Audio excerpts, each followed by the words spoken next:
The senior counselor to President Trump weighing in on the marches this weekend, protesting some of his policies. More than 2 million people participated in hundreds of rallies all across the nation and around the world on Saturday. But senior Trump counselor Kellyanne Conway says the protesters, well, they missed their mark.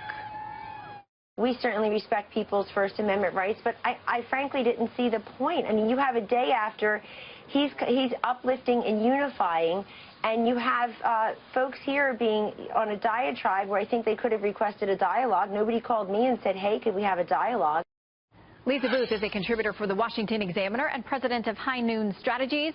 Julie Roginsky is a Democratic strategist, and both are Fox News contributors. Good to see you both. Good morning. Hi, Shannon. All right, Julie, it was loud. It was crowded. I was there in the streets of Washington. I saw it in person.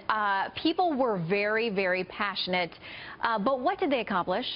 Well, it's the start of a movement, I think. What did the Tea Party accomplish on its first day? And ultimately, by the time they were finished, they got both houses of Congress back and I would argue, paved the way for Donald Trump to become president. So this is a movement of the kind that I think we saw back in 2009 when Barack Obama first got elected, where a disaffected group of people, in this case, I believe the largest demonstration we've seen in recent memory. I think it was about 3 million people who marched across the country and many more around the globe and all 7 continents, expressed their dissatisfaction with the direction that President Trump has very clearly said he will be taking our country. And what specifically are you referencing there, Julie? Is it issues of reproductive rights? What are the top issues? Not necessarily reproductive rights. I think I know plenty of people who marched, and each one of them had a different reason for marching. Some of them truly were offended to have a president that talked about grabbing women by certain body parts, which is why you saw those hats that you did all across the mall and all across the country. Some of them are disaffected with his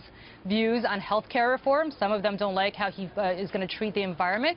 Some just don't agree with every element of his administration, of his policy. Some I know were very offended by the American carnage speech that they heard on Inauguration Day that did not represent the America that we all know and love. Let's bring in Lisa. Lisa, a lot of people did think the American carnage speech represented them. Not great jobs, the economy sputtering, all kinds of things that he outlined there. But to the things that Julie mentioned there, do these protesters have a valid point? And they had a lot of A-list names out there backing them.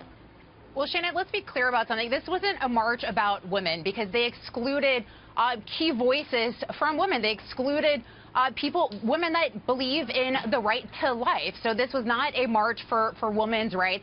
And what I think it really did was expose the hypocrisy of the left and the hypocrisy of the media. Let's start with someone like Kellyanne Conway, for instance. She would be a feminist icon for breaking the glass ceiling in presidential elections if she was on the left, but that's not the case because she's on the right.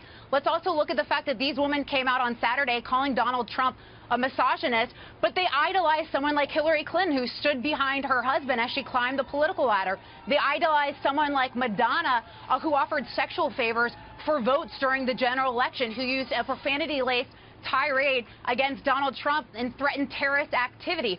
So let's be clear, this is not a march to represent all women. This is a pro-choice, pro-abortion march that only represents left-wing progressives in this country. Julie, you and I and Lisa, we all know that if we stood somewhere in public and said, I've thought about blowing up the White House, there would be a Secret Service visit in our future, our very near future. I mean, she says, well, it was taken out of context. I don't know how you take those words out of context. You know, I care about as much of what Madonna has to say on any particular issue as I do what Ted Nugent has to say on any particular issue, which is to say zero.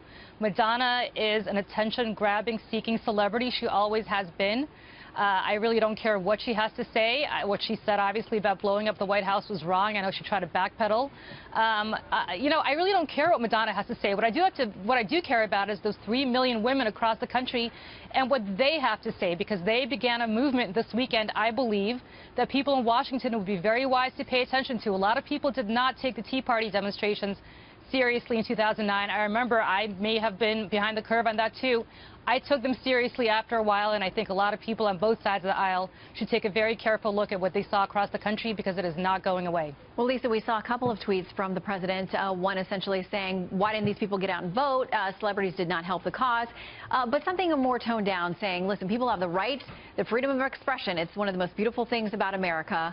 But I don't think he's going to change any policies following the marches.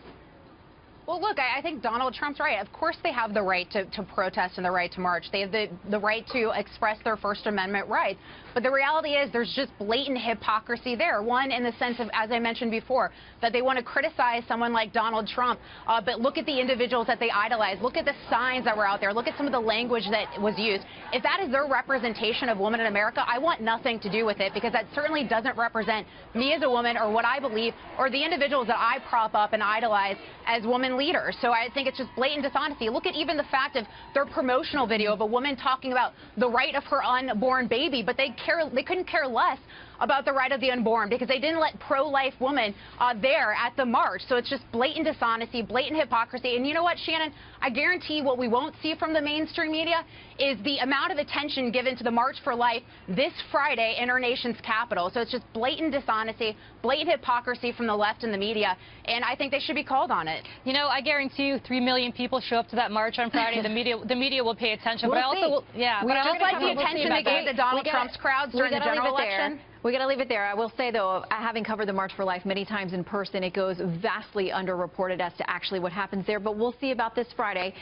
Julie and Lisa, great to see you both. Thank you. Thank you, Shannon.